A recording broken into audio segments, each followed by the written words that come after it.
ChatGPT is powered by a model called GPT, which is based on a deep learning architecture called transformers. Transformers is the reason behind modern day AI boom. As an AI enthusiast, when you start learning transformers, you will come across this complex diagram which will start giving you a headache immediately. My goal for today's video is to explain you transformers in a most simplified and intuitive manner. We need to cover many different topics, so this is going to be a long video. Attention and patience is all I need from you today. When you type in a sentence in Gmail, it tries to predict next word or next set of words. This is possible because of a machine learning model called language model. Google, for example, has this popular language model called BERT, which is powering hundreds of AI applications throughout the world. GPT, which is a model behind ChatGPT, is a large language model. The reason it is called large language model is because it has billions of parameters. It is much more capable and powerful compared to BERT, and it is trained on humongous amount of data. Fundamentally though, it is also doing the same thing, which is when you type in a question in ChatGPT, it will predict the next word in that sentence. And then it will take the original question and the next predicted word as an input and then predict the next word and then the next word and so on. In the end, it produces a complete answer which almost sounds like a magic. To summarize, the goal of a language model is to predict a next word in a sentence. Now that we have understood this fundamental, let's look into some of the topics which needs to be clarified before we dig into the actual architecture. The first concept we need to understand is word embedding. Machine learning models do not understand text, they understand numbers. So we need to represent text as numbers. Let's say you have this word king, you want to numerically represent it. How would you do that? Well, you can assign a fixed number, you can have a vocabulary, and you can assign just fixed static number, but that will not capture the meaning of it. When you're building a language model, you have to represent words in such a way that they capture the meaning of that word. One way to capture the meaning of this word king and represent it numerically is to ask a bunch of questions. For example, does this person has authority? Yes, 1. Do they have a tail? No, horse has a tail, king doesn't have a tail. Are they rich? Yes. Gender, -1 is male, 1 is female, and so on. What we just did is we created this vector list of numbers, which is a vector to represent this word king. Similarly, we can represent the word queen as well. Not only that, we can represent a bunch of words such as battle, horse, king, and so on by asking set of questions, okay? So for battle, they don't have authority. Are they an event? Yes. Do battle has tail? No. Battle is an event. It doesn't have tail and so on. Similarly, horse, do they have authority? Well, we'll just say 0.01 if it is king's horse. Maybe they have some authority, or maybe they have authority over their horse kids and so on. Similarly, we can represent all these words in a numeric format. And then we can take the vector of this word king and maybe we can do some mathematics with it. We can say king minus man. So here I am taking the vector of man, right, which is this particular vector, plus woman, which is this particular vector. And when you do the math, which is like 1 minus 0.2 plus 0.2 will be 0 and so on, you get a vector which looks similar to queen. Now, this sounds like a magic. We can do math with words, which is king minus man plus woman is equal to queen. Here, king was represented in 5 dimensions. When you look at the real life, for example, Google's word-to-vec model, it has 300 dimensions. And what are all these questions, by the way? Well, we actually don't know. This has been trained through a neural network, and we have processed huge amount of text, such as all the Wikipedia articles, all the books and text on internet, to understand the relationship between these words. And through that neural network training, backpropagation, we came up with this vector. The example that I gave for king, where we asked these questions, authority and so on, that was just a made up example for building intuition for word embeddings. In real life, we do not know what all these numbers means. All we can say is these numbers are the features for this word and they capture the meaning of this word king. Let's say king is a three-dimensional embedding. If you have to represent that in this 3D embedding space, you can represent it like this, where x-axis has 3, like this 3 number, y-axis has this 8 number, z-axis has this 2 number, and so on. I use 3 dimensions because as humans, we can view only 3 dimensions. We can't possibly view this 300 dimension, okay? But mathematically, those 300 dimensions are possible. Models like GPT uses an embedding vector, which is even 12,000 dimensions, okay? So it's a very rich, high dimensional space that we are working with. In 3-dimensional space, you can have vectors for king and queen that look something like this. And if you look at this vector, which is joining king and queen, you can think of that as a gender direction. The benefit of this gender direction vector is that when you have another embedding for uncle, you can add that gender direction and get the embedding for word aunt. Similarly, if you have father, you can get mother. If you have man, you can get woman, and so on. And that allows you to do this amazing math such as king minus queen plus uncle is equal to aunt. Another example is you can have country to capital city direction vector, which you can use to add it in this embedding of Russia to get the embedding of Moscow. You can do Russia minus Moscow plus Delhi equal to India. Now the embedding that we're talking about are static embeddings. Word2Vec and Glow are two popular models which helps you get the static embedding. Static means fixed embedding for all these words. You may ask how these embeddings are generated. Well, I already answered that question, which is you train a neural network model on humongous amount of text, Wikipedia, books, and so on to understand the relationship between the words. I'm not going to go into the mathematical details of Word2Vec. You can refer to some other material on internet. I have YouTube videos for that.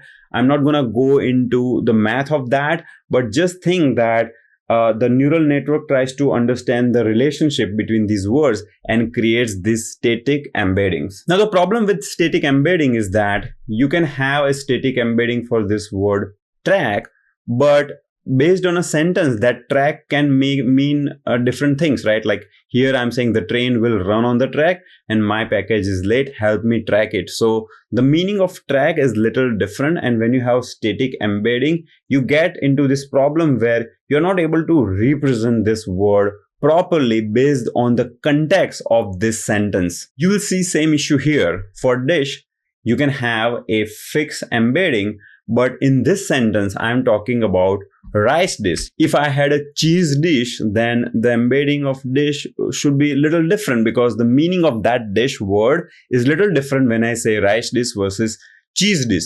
When you are working on predicting the next word, for this sentence, you can have words such as risotto, idli, Mexican rice.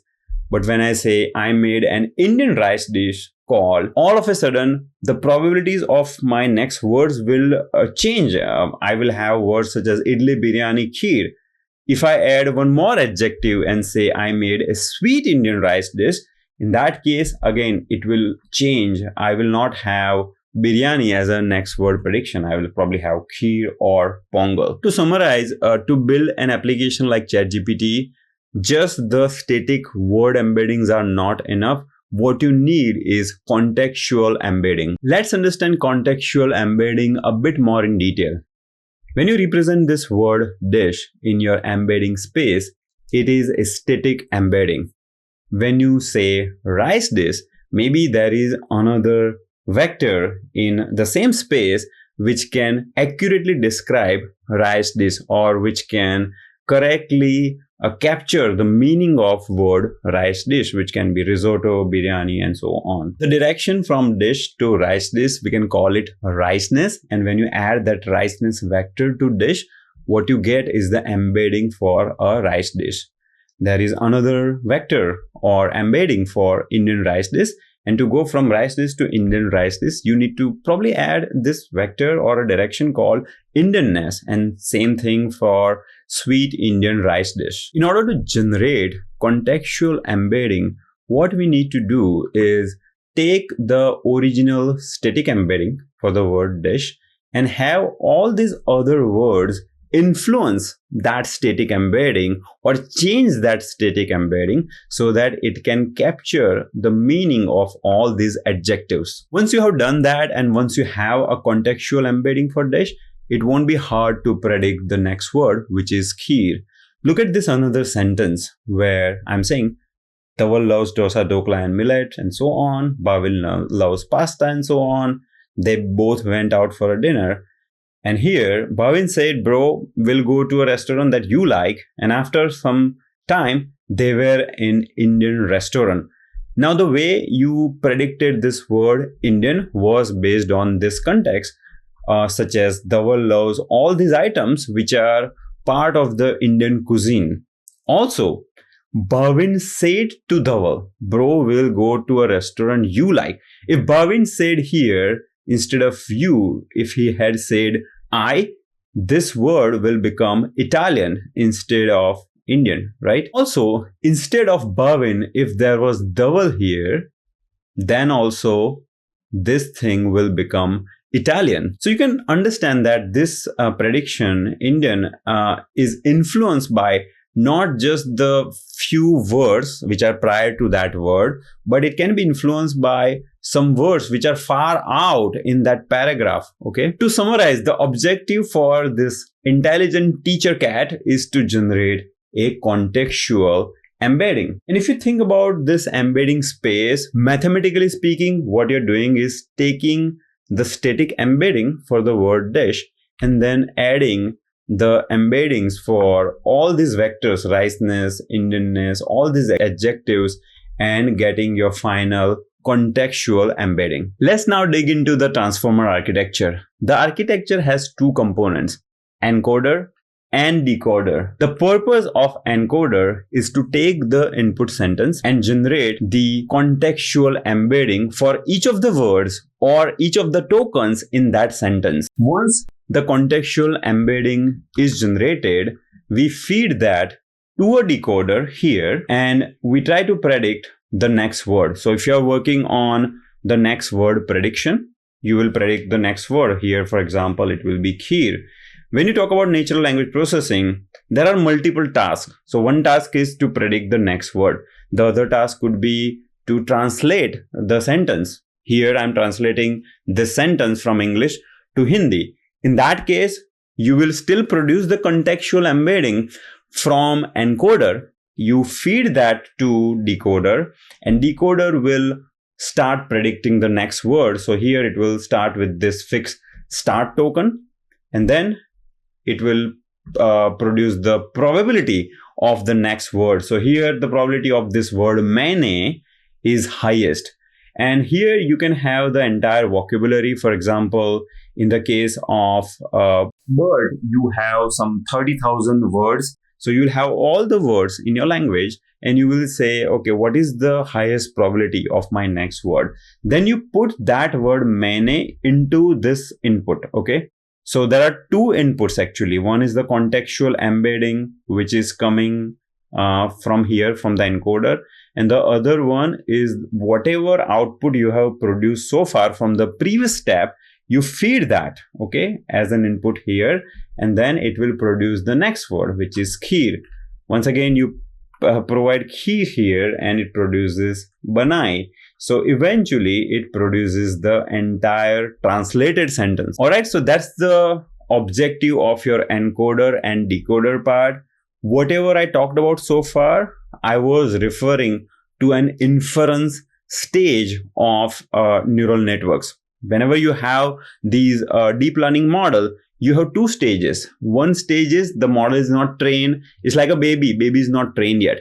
And you train them, right? You send them to school. You train them in your home. At some point, they become adult and they can figure things out on their own. Similarly, a machine learning model goes through a training phase and when it is ready, it starts working on the real world problem, and that is called inference. So whatever I talked about for predicting the next word or translating sentence, I was referring to inference stage. Throughout the discussion, we'll be referring to two specific models called BERT and GPT.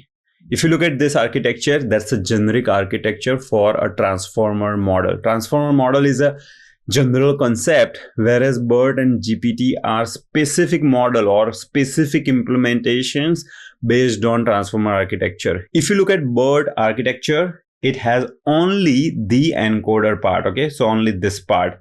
Decoder part is missing. So BERT will take the input sentence, it will produce the contextual embedding, and that's it. Whereas GPT has only decoder.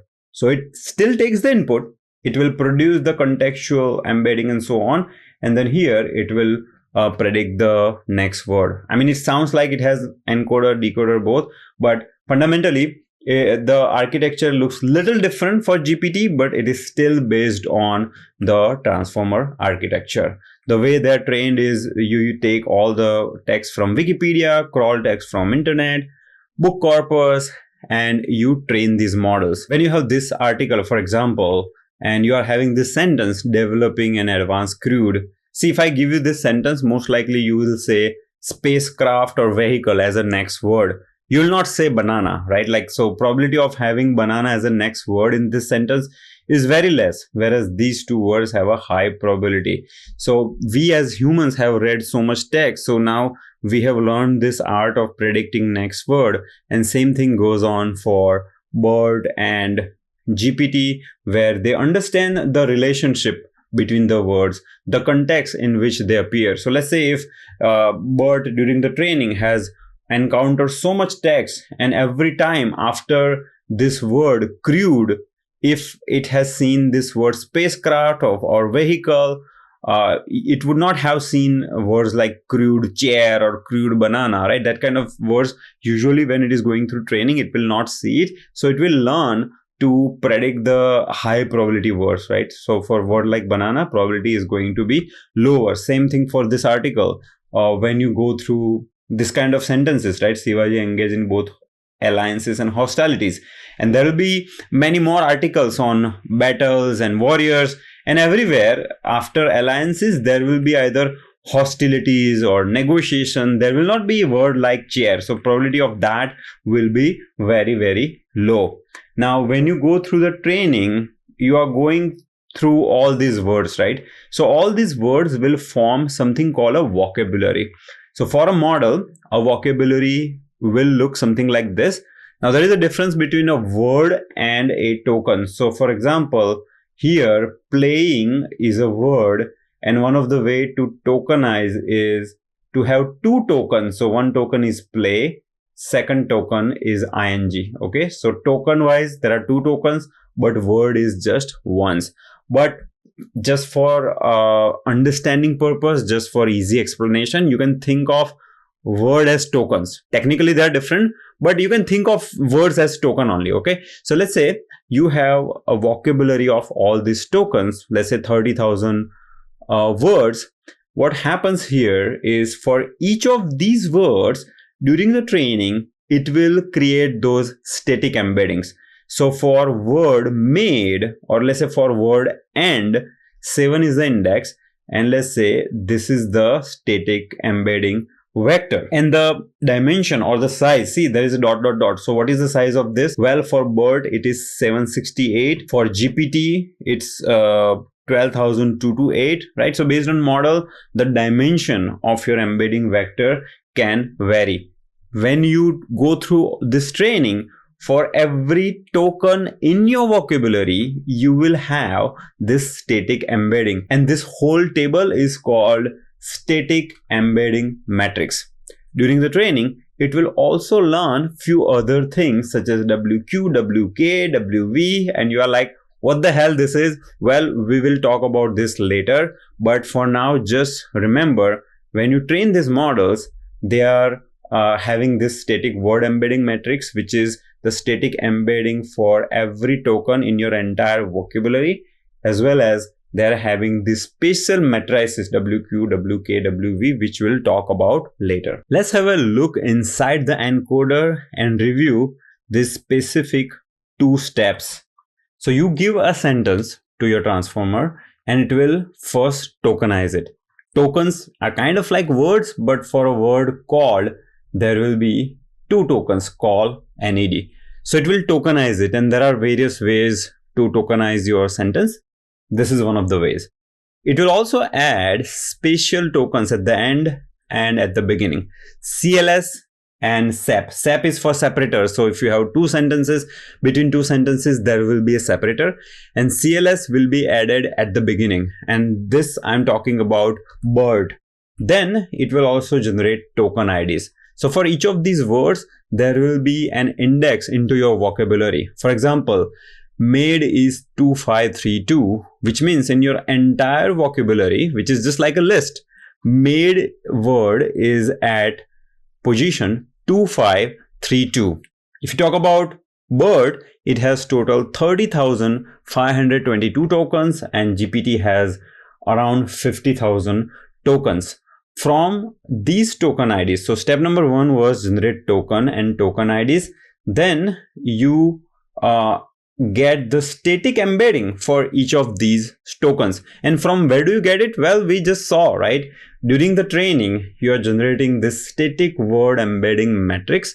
So for each of the words or tokens, you have the static word embedding. So in the case of bird, the size of this will be 768. If it is GPT, it will be 12,000, that long embedding matrix. So you produce that for each of the tokens, and then you will also create something called a positional embedding. Now, in the language, the word order matters, okay? So if I put made before I, it will change the meaning of that sentence. So the order matters. And the way transformer works is it will process the entire input or sequence in parallel. It is not like RNN where it will process these words one by one. It will process this sequence all in parallel. Now it needs to have knowledge on the order, okay? So for that, it uses a special technique called positional embedding, where it will add a small vector in each of these embeddings, okay? So let's say this is the vector for position number 1, this is the vector for position number 2, and so on. And when you get this resulting vector, this vector will embed the knowledge of position. So this vector will have a knowledge that this is the first word. This vector will have a knowledge that this is the second word. Now, how exactly that is done? Well, there is a math behind it. I'm not going to go into the math, but I'm showing you the formula from the original transformer paper. So using this formula, you are essentially deriving all these positional embeddings. All right. So that was step 2. The first step was to produce the static embedding for each of the tokens. And then the second step is to add positional embedding, like this is a plus sign. So here at this point, what you get is this kind of positional embedding. Just like how my nephew needs my attention, words also need attention of surrounding words in order to produce the contextual embedding. In 2017, a groundbreaking research was done when this paper, Attention is All You Need, was published by a bunch of Google researchers. And that completely transformed the landscape of AI. Okay, and this is the architecture that we are talking about. The architecture is taken from this Attention is All You Need paper. So the way it works is when you have this sentence, the word Indian needs attention from dosa, dokla, etc. You can say that all these words are attending to this word Indian. Even the word bhavin, instead of bhavin, let's say here, if I had dhaval, this will become Italian instead of Indian. So this word bhavin is attending to this word Indian. Dosa, dokla, etc. is also attending to this word Indian. Similarly, words sweet, Indian, rice, etc. are attending to this word dish. Now, how much they are attending to this word? Well, that attention weight or attention score might be different. For example, sweet might be attending to this word dish by 36%. Let's say Indian is attending it by 14%.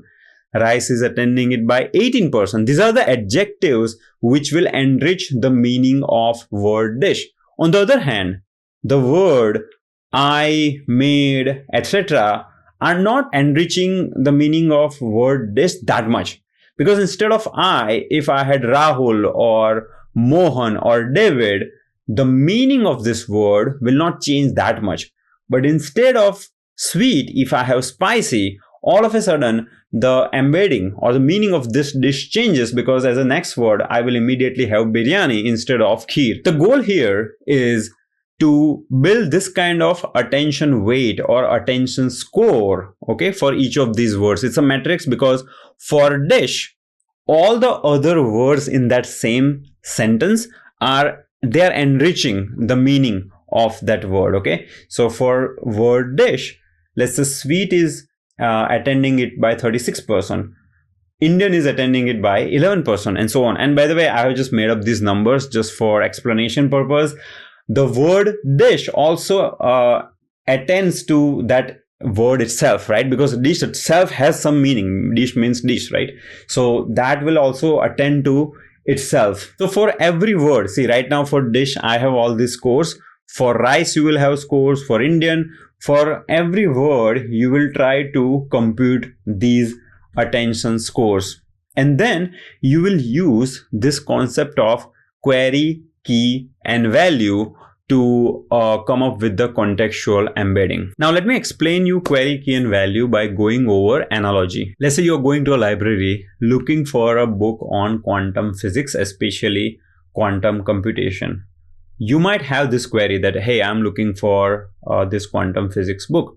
And this particular person who is a librarian will use the book index. So he'll go to his computer, try to search for that book, or maybe he will go to this rack and locate a specific rack which has a label quantum mechanics. Okay, so for him, the key or the index to locate that book is the label on the rack. You know, in library you see like history, drama, science, those kind of labels.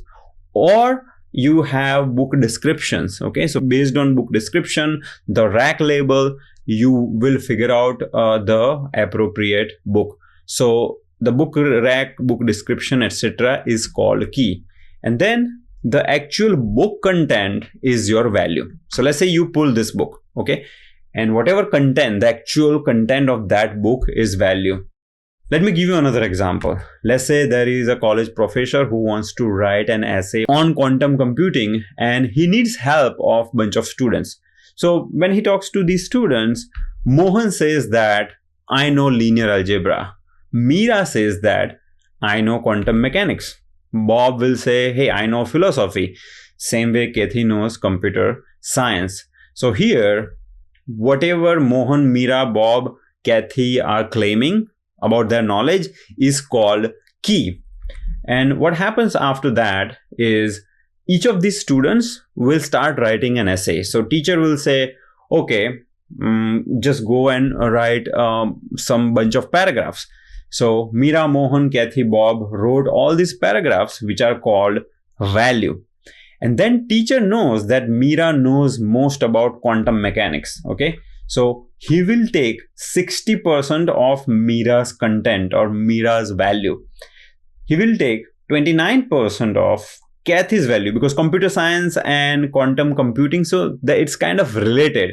So he will use 60% of Meera's content, 29% of Kathy's content to formulate that final essay. On the other hand, Bob's content, he will use only 1% because the query and key are not matching that much. See, Bob has a knowledge on philosophy, but our query requires quantum computing. So query and key, we can say they are not matching. In terms of math, you can think about dot product. So let's say dot product between query and key vector is less. Let's say only 1%. Okay. But in the other case, Meera, query and key dot product is higher, let's say 60%. So you will take 60% of Mira's value, which is the assay written by Mira on quantum computing. Now, same way for our sentence, the query for dish is, I want to know about my modifiers. Okay, I'm just giving you analogy, by the way. The real working is little different, but let's say you are generating contextual embedding for the word dish, and the query may look something like, I want to know about my modifiers, right? Like my adjectives, all these adjectives which modifies my meaning.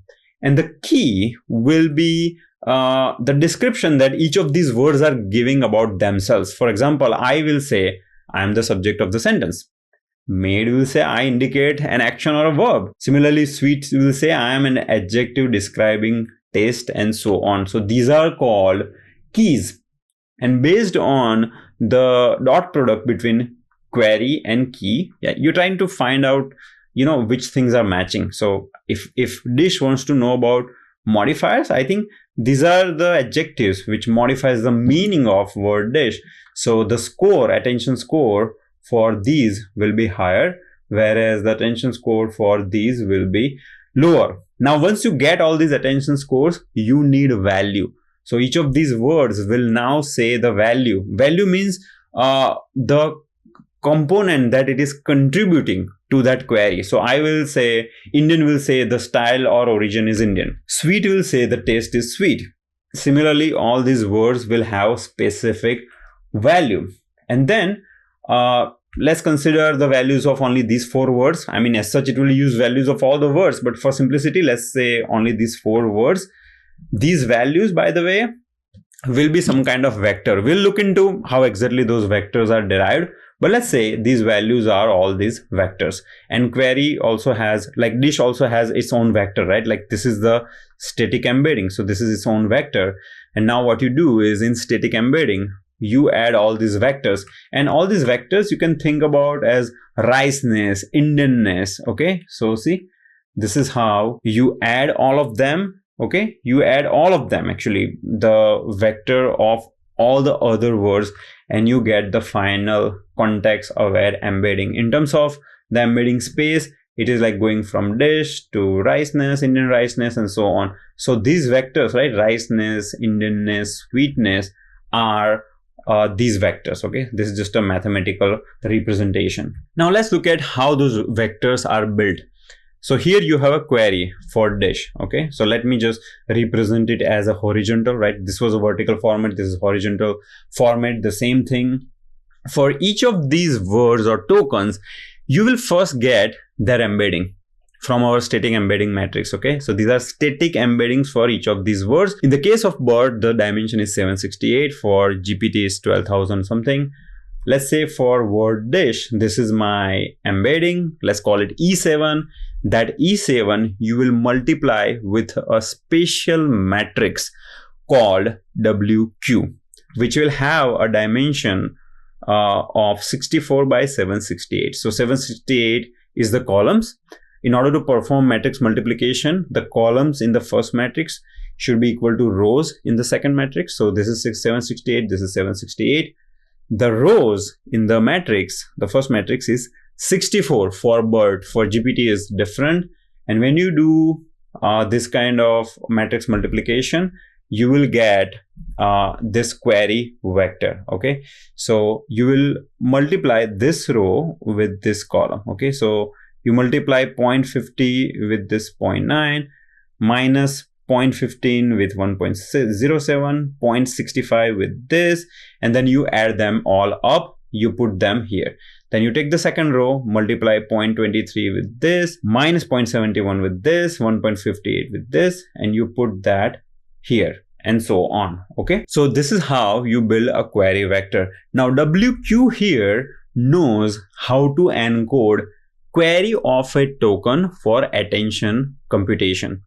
When we train the model, we already got that WQ, and WQ after the training is done, it doesn't change. Okay, after you do that training, sometimes it is referred as pre-training on huge amount of data, you build this WQ matrix which doesn't change. Okay, so for a trained model, this WQ will not change. You multiply that with specific embedding E7, let's say this is a positional embedding, you get Q7, which is the query vector for the word dish. And you repeat the same process for all the words, okay?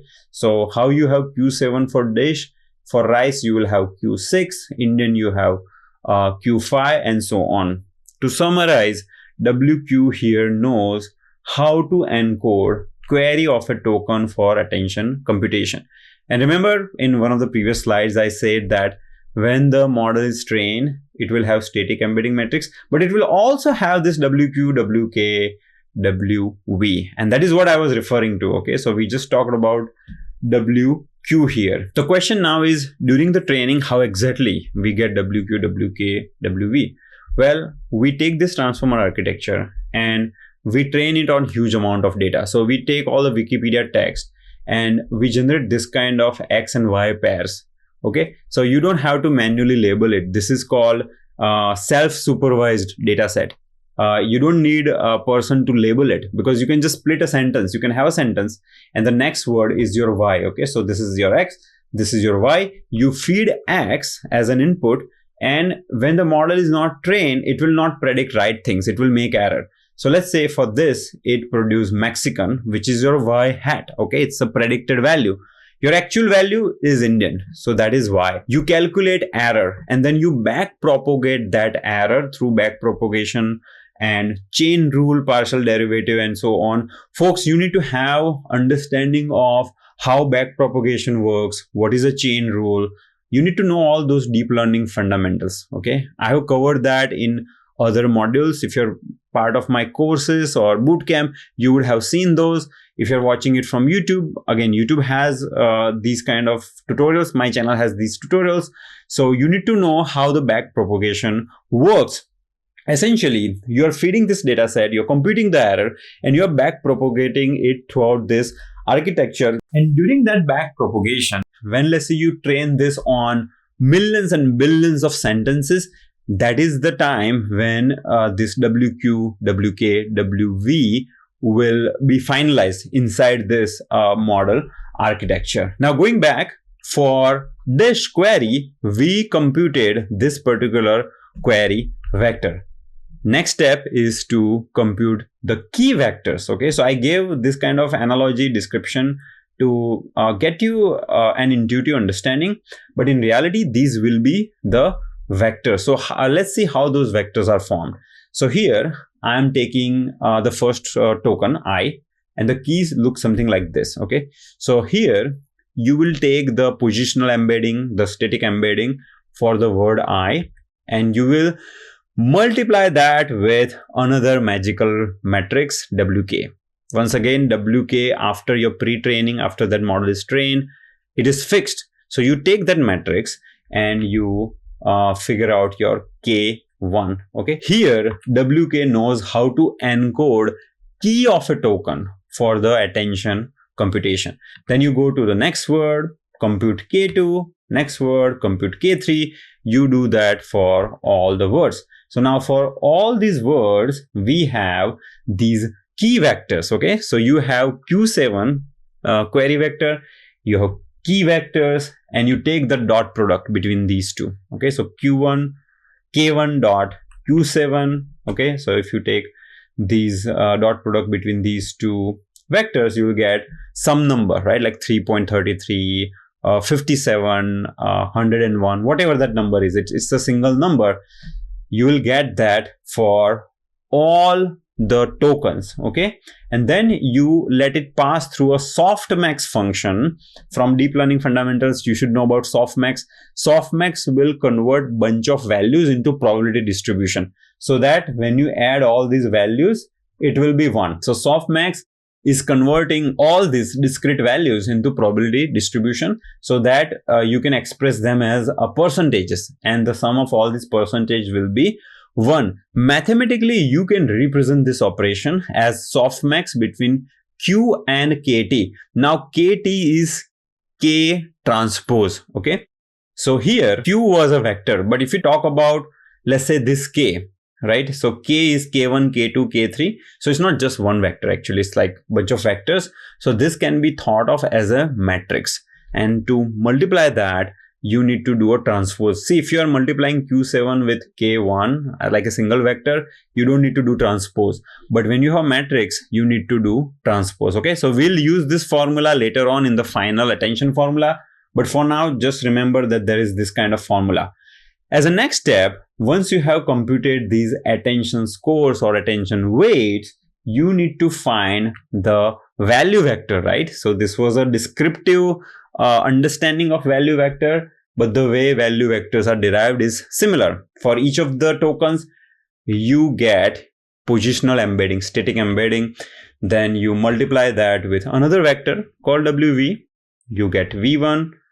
And here WV knows how to encode value of a token for attention computation, okay? So you do that for all the words. So V1, V2, V3, V4, V7, and so on, okay? So for all these words, you will get their values and you multiply that with the weight. So you will have more component from this V4 vector because it's like 36%. But the component that you will use from V1 will be very less, 0.7%. Okay, so see the sweetness, you're taking 36%. Here I don't have things in order, but you essentially add all the vectors. Okay, so you just add all of this, everything. Okay, so here I'm not showing everything, but you kind of get an idea. So from static embedding, you go all the way to context aware embedding. Here's a mathematical formula for attention, QKV, where DK is a dimension of a key vector. In case of GPT, this is 128. So what they do is they take the entire 12 to 8 dimension, right? For GPT, the dimension of the contextual embeddings is 12 to 8. And you divide it by the number of attention heads. I think for GPT is 96. And that's how you get 128. I will explain this 96 a little later, but there is a way to derive this number, 128. So you do division by square root of that just for numerical stability. You don't want these dot products to become very high, okay? So to bring down that number, we do kind of scaling here, and you do softmax and you multiply that with this value V. So far, what we talked about is a single attention block. Actually, there are multiple attention blocks. So that's what we'll cover next. Let's understand what exactly is multi-head attention. So far, we have seen this picture where you take positional embedding for each of the words in your input sequence. You let it go through attention head, which is basically taking this WQ, WK, WV and coming up with context aware embedding. So that whole portion is called one attention head. In reality, you have multiple attention heads. Okay, so you have multiple attention heads. Each of these heads are producing their own context aware embedding, which you will add them up all together to get the final context aware embedding. Now, what is the purpose of this multiple attention heads? One attention head will be working on adjectives. Okay, so for the word dish, sweet, Indian rice, etc. are adjectives. The second attention head might be working on a verb. Okay, so how this verb made affects the contextual embedding of the word dish. The third attention block might be looking at pronoun. So you can think of this as looking at different aspects of a language or different aspects of that context. Okay, for the other sentence, the first attention head might be looking at a cultural context, such as dosa, dokla, millet, bread are all Indian delicacies. Whereas the second attention head might be looking at the pronoun, where instead of dhaval and bhavin, if I exchange the order of these two, here you will have Italian. Similarly, instead of you, if I say I, again here you will have a different word. So there is a pronoun context. The third attention head might be looking at action and timing. You know, you're driving 20 minutes drive, etc.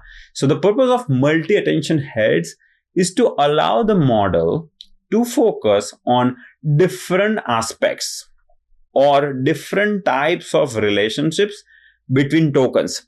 In a language, when you have multiple tokens, there is a different type of relationship between these tokens, such as semantic, positional, syntactic, simultaneously, enriching the contextual understanding of each token. So I want you to read this sentence again. I hope you get an idea. It is basically looking at different aspects or different relationship between the tokens to enrich the contextual understanding of each token.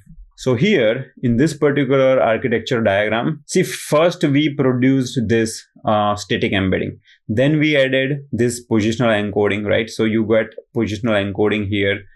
You ignore this normalization part for now. Normalization is simple, actually. It's like normalizing it to value which is 0 mean and 1 standard deviation.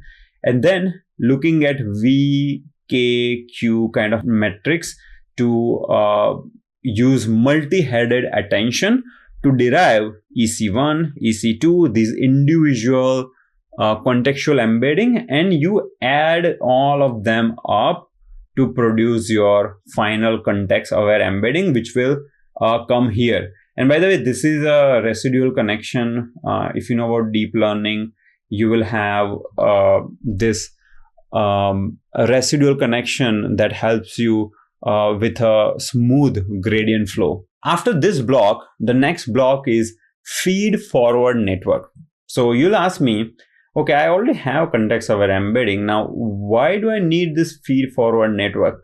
Well, the thing is, you don't have your final context-aware embedding yet. So here at this point, the embeddings are enriched, but they are not still fully furnished yet. You have to let it go through this feed-forward network. So what happens is you passed your positional embedding through a bunch of attention heads, and you got this enriched contextual embedding that will go through a fully connected neural network layer. Okay, so here the input neurons will be same number of elements as this embedding. So in case of BERT, let's say this will be 768. For GPT, it will be 12,228. And then in the hidden layer, you can have n number of neurons. And in the output layer, again, you'll have same as this one, because this input and this output will have a same size. So if this is 768, this will also be 768. Okay. So you let it go through this feed forward network, and the resulting embedding that you get is even more enriched. It's like a more furnished product. Now this neural network weights, this will have a lot of weights and parameters. Those weights and parameters are set once again during that training process.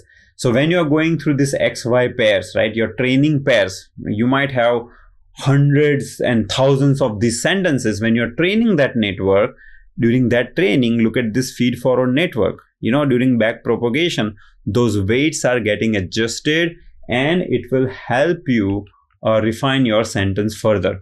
Now, once you get enriched embedding, you will add that into your original embedding, and you get the final. Now it is final. Now it's a final contextually rich embedding. So the purpose of feed forward network is it will enrich each token's embedding by applying non-linear transformation. Because in the attention head, you are applying linear transformation.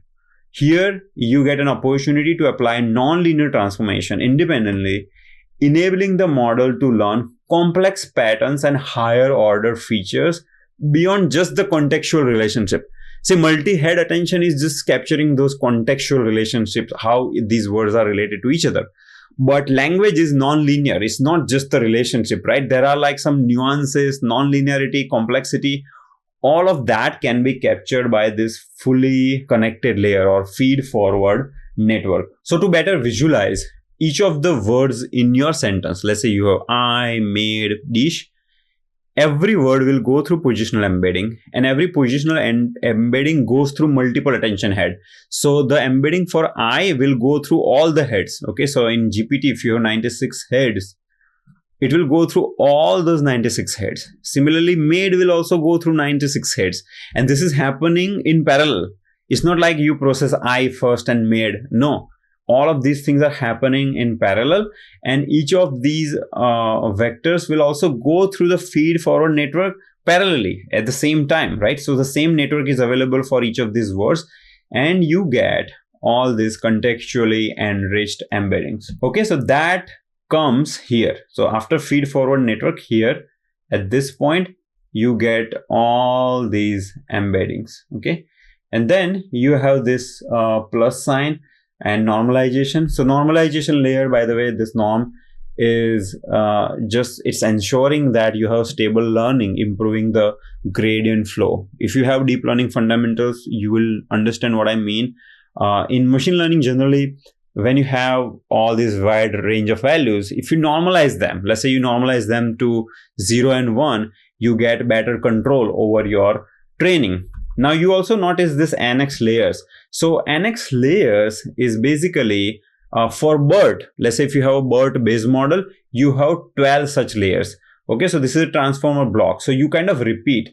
So you have one block, then after that you have another block. So in case of BERT based model, you have 12 layers. BERT large, you have 24 layers. In case of GPT, again, there will be different number of layers. So that's what this annex layers means. All right, finally, we are done with understanding encoder. I just want to summarize. We had an input sequence. We generated a static embedding here. Then here we generated a positional embedding. Then we have one transformer block or annex layer where we first normalize. We use VKV to compute attention score or attention weight. We have multiple such heads, and then you go through normalization. You have feed forward network. You kind of add, remember, like you have original embedding, and then you add that output and you get the final contextual embedding. You normalize it, and here at this point you are getting a final contextual very enriched embedding. We have covered most of the transformer architecture. Decoder is not going to take much time. So let's spend few minutes understanding decoder. So the output of encoder is a contextual embedding or context-rich embedding, which you give it as an input to decoder. And decoder will produce the next word if you're working on next word prediction. If you're working on language translation, it will start with this spatial token called start, and then it will produce maine, then another word kheer, banai, and so on. Okay, so that's a goal of a decoder.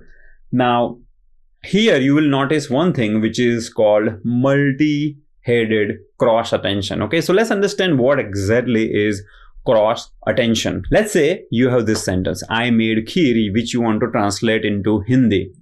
Here you will have key vectors and value vectors as we have discussed before, but the query vector will be little different. So query vector will be start, and it will be like, I'm starting to generate translation. What part of the input should I focus on? And then when you have next word, which is maine, which is the first word in your translation, it will be like, I generated the subject. What is the subject? Okay. Then you will have kheer, I generated the subject and object, help me complete the sentence with a verb form. So the query part is little different. See, in the previous example, you had only one sentence. So I made kheer. So you will generate a query from made, let's say, and you will have key and value from same sentence. In case of language translation, it's little different. So here we need to use cross attention. Why cross attention? Because query, you are using it from the translated sentence in Hindi, whereas key and values are being used from the original sentence in English. So that is why it's called cross attention. In the diagram, you can see here the V and K values are coming from your encoder. Encoder has processed this I made kheer, okay? So V and K are coming from encoder. See, this is the arrow. Whereas Q is coming from the decoder itself, right? So you know that Hindi sequence will be produced here. So maine, kheer, banai, etc. So that query part is coming from here. That is why it is called cross attention. In the case of BERT, we all know that there is only encoder part. Decoder part is not there.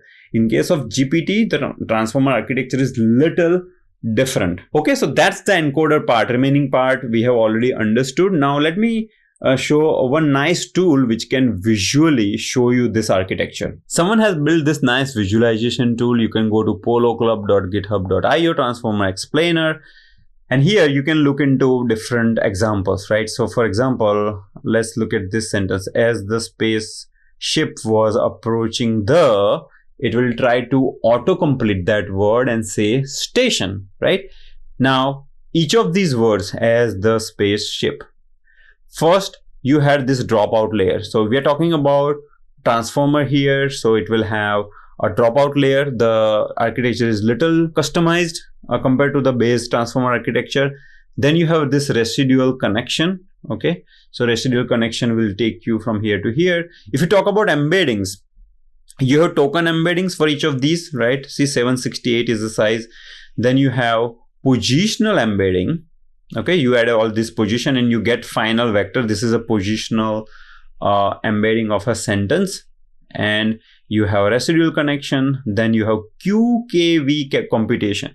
So if you look at this particular block here, QKV, it will kind of visually show you how you compute QKV and get all those three vectors, right? Like query vector, key vector, and value vector. And then you have this output which you feed it to. MLP is your feed forward neural network that we talked about. Okay, so feed forward neural network. Then you again have a residual block, and then you have layer normalization. And this is one transformer block. You have multiple of them, like 11. Okay, so that annex layer that I was referring to is one block. So you have repeated blocks, and in the end you get this kind of softmax probability. See, the probability here is a station. Okay, so just play with this particular tool to get a better understanding of this thing. And I want to give credits to this amazing channel called 3 Blue 1 Brown. So if you go to YouTube and type in transformer explain 3 Blue 1 Brown, you will find all these videos. So I want you to watch from video number 5, 6, 7, 8 onwards. He will have more videos as well. Especially these 3 videos, DL5, DL6, DL7, these 3 videos you must watch. It will enhance your understanding further. I myself learned a lot from this channel. So due credits to 3 Blue 1 Brown. All right, that's it folks. So that was about transformer. I know it was a long discussion. There were many topics that we covered, but hopefully your understanding is clear. If you have any question, please feel free to ask.